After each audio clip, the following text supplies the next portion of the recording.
Welcome to the world of inequalities. There are a few things that I want to make sure you know before we get started, so I'll go over those. All right. So when we talk about inequalities, we're talking about the less than or greater than symbol.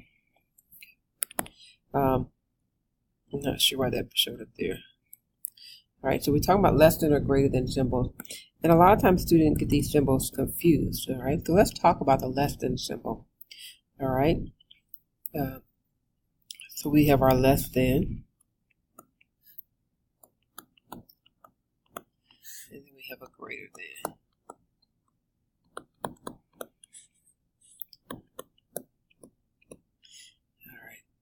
All right. Sometimes I remember the less than kind of looks like the L shape, and greater than is the opposite.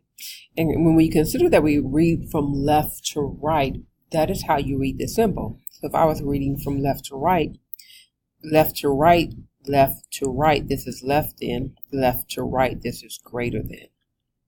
Okay. There's also what's known as the less than or equal to. All right.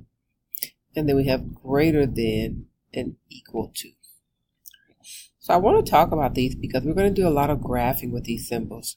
And I just want to do a little bit of a review with you by putting numbers on a number line.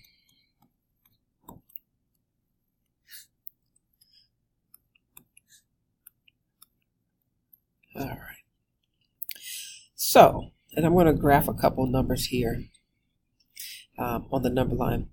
So if I were to say, since we're using variables, I'm going to use a variable for this one. If I wanted to say that x is less than 2,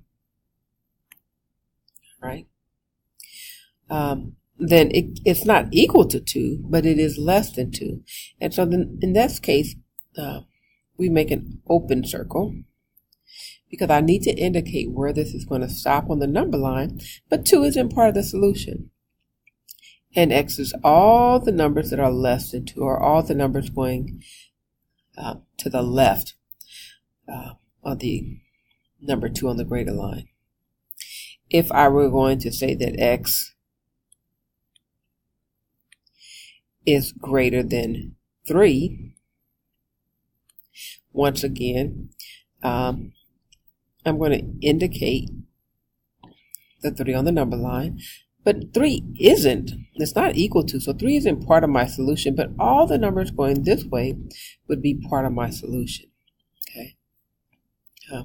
Then we have, when we're talking about inequalities that are equal to, let's just say in this case, x is less than or equal to -2, then I would graph that because it is equal to 2. So this time when I graph my circle, I'm actually going to fill it in because 2 is actually part of the solution. All right. And x is all the numbers that are less than 2. Okay. If we said that x is greater than or equal to -1/2, I thought I'd throw that fraction in there. -1/2. So where is -1/2? -1/2 is actually here on the number line between 0 and 1. It's equal to, this number is included, so this is going to be a closed circle once again, and it's going to be all the numbers that go that way.